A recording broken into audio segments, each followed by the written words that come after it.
آپ میں سے کوئی بھی ایسا پیرنٹ جو سوال کرنا چاہتا ہو، اپنی کوئی بات ڈسکس کرنا چاہتا ہو تو وہ کر سکتا ہے، یا اگر اس کو کسی سوال کا جواب چاہیے۔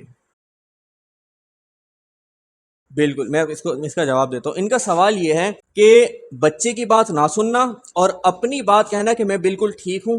یہ سوال ہے نا آپ کا، ہے نا؟ یہ ان کا سوال ہے کہ میں پیرنٹ ہوں اور میں ٹیچر ہوں، میری بات بالکل ٹھیک ہے، تمہاری بات غلط ہے۔ یہ بات بالکل درست ہے کہ آپ ٹھیک ہیں اور وہ غلط ہے، لیکن انداز کیا ہے اس کے سامنے پیش کرنے کا؟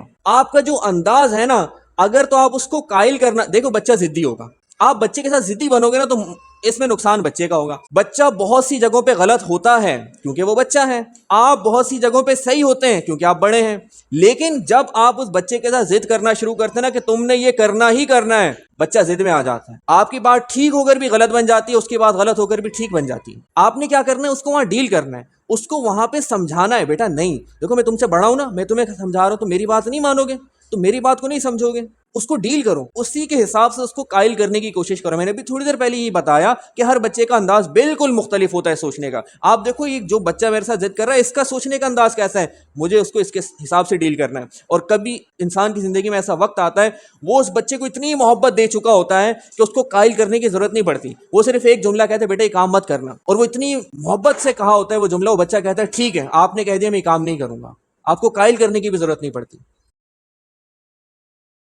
بالکل، یہ بہت اچھی بات کہی انہوں نے یہ کہا کہ دینی تعلیم زیادہ اہم ہوتی ہے دنیاوی تعلیم سے، بالکل حقیقت ہے کیونکہ ہم مسلمان ہیں اور ہمارا سب سے اہم چیز جو ہمارے دین میں ہے وہ ہے نماز۔ اب ان کا یہ سوال ہے، بلکہ مشورہ ہے ان کا، اور بہت اچھا مشورہ ہے کہ اسکول میں ٹیچرز کو اور مینجمنٹ کو یہ کرنا چاہیے کہ وہ بچوں سے سوال کریں کہ کیا آپ نے آج صبح نماز پڑھی، کیا کل آپ نے نمازیں پڑھی تھیں۔ یہ بات بالکل درست ہے، ٹیچرز کو ایسا کرنا بھی چاہیے۔ اس کے ساتھ ساتھ پیرنٹس کو اپنے آپ کو ایسا بنانا پڑے گا کہ پیرنٹس فجر میں اٹھیں اور فجر کی نماز پڑھیں، پیرنٹس 5 وقت کی نماز پڑھیں۔ جب بچہ یہ دیکھے گا وہ یہ سمجھے گا کہ بھائی یہ کام مجھے کرنا ہی کرنا ہے، وہ یہ کام کرے گا۔ اور ساتھ ساتھ ٹیچرز بھی یہ کام لازمی کریں، ٹیچرز کو بھی اگر کبھی اسکول میں موقع ملتا ہے، ظہر کا ٹائم ہو گیا تو بچے کے سامنے نماز پڑھ دیا کریں۔ اس سے کیا ہوگا؟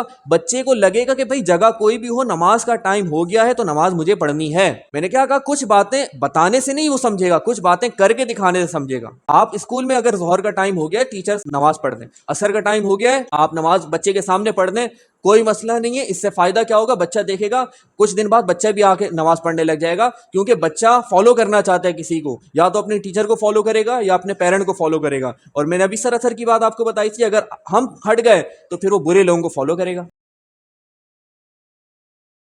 بالکل صحیح کرتی ہیں آپ۔ دیکھیں انہوں نے کیا بتایا کہ میں بچے کو اس طریقے سے قائل کرتی ہوں اور بچہ فوراً اٹھ جاتا ہے۔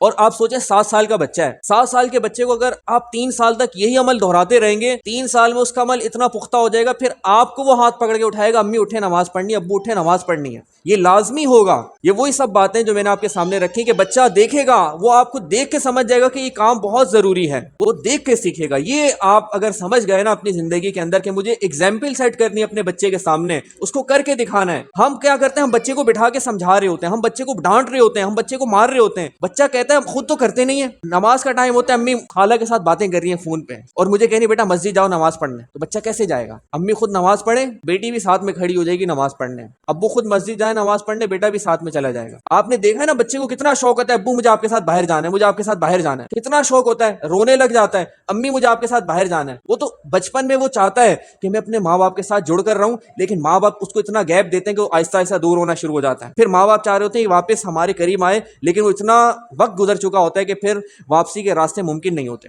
یہ ہمارے بڑوں کی باتیں تھیں جو میں نے آپ کے سامنے رکھی۔ آپ بھی ہمارے بڑے ہیں، وہ بھی ہمارے بڑے ہیں، بس اپنے اندر صبر اور تحمل لے کے آئیے۔